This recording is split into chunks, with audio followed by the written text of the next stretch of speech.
نحمده ونصلي على رسوله الكريم اما بعد فاعوذ بالله من الشیطان الرجیم بسم اللہ الرحمن الرحیم السلام علیکم ورحمۃ اللہ وبرکاتہ۔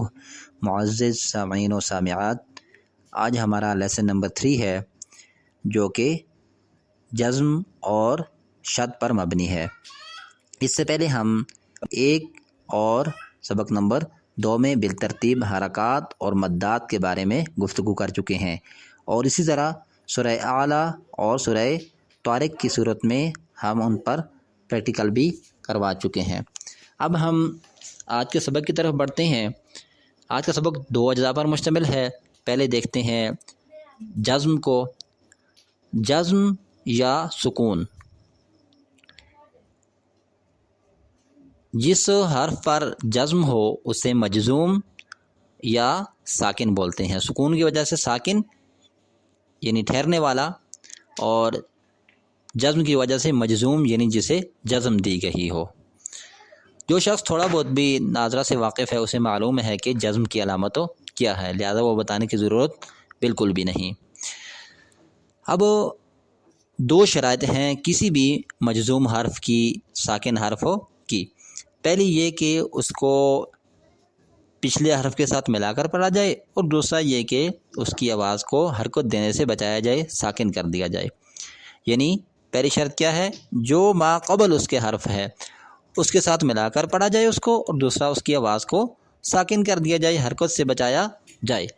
فار ایگزامپل کچھ ہم یہاں پر ایسی علامات پیش کرتے ہیں،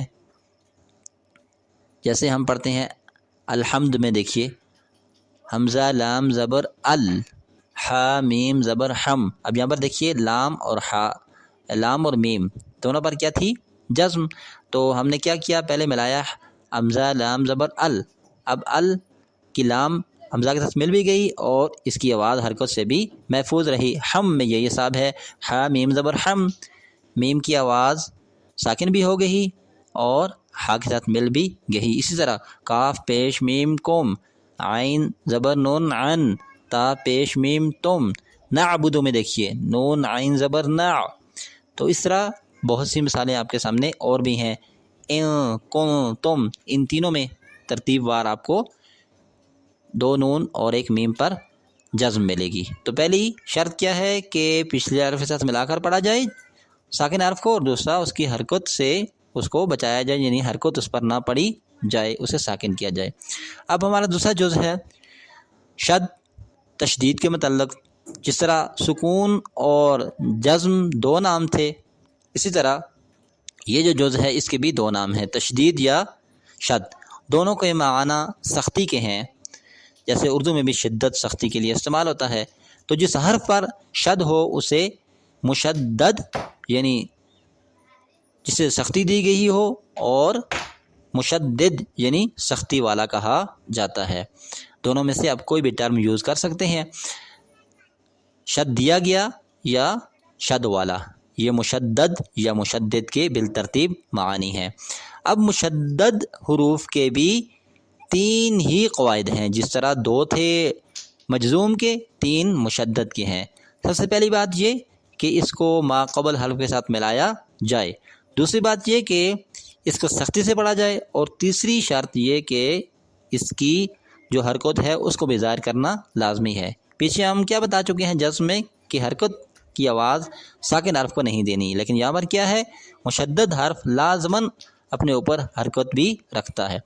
یہاں پر ایک اور بات آپ کو بتاتے چلیں کہ جو بھی مشدد حرف ہے دراصل وہ ایک ہی جنس کے 2 حروف ہوتے ہیں۔ مثلا اگر میم مشدد ہے تو وہ دراصل 2 میم ہیں، پہلی ساکن اور دوسری متحرک۔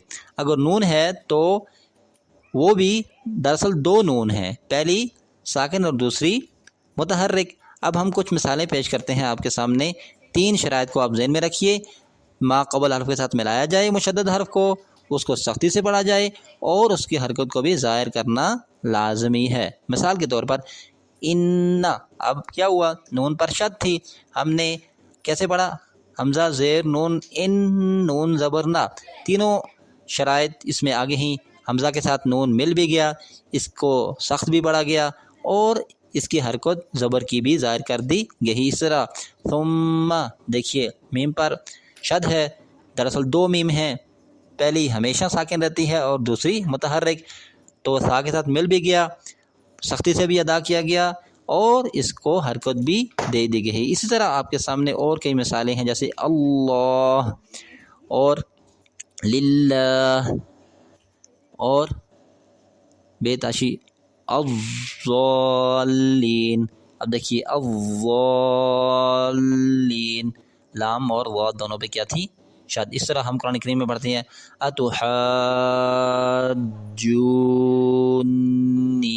ان تینوں الفاظ میں آپ کو شد کی مثالوں واضح طور پر دکھائی دے گی. تو یہ تھا آج کا ہمارا سبق، انشاءاللہ اس پر پریکٹیکل نیکسٹ سورہ میں کرتے ہیں.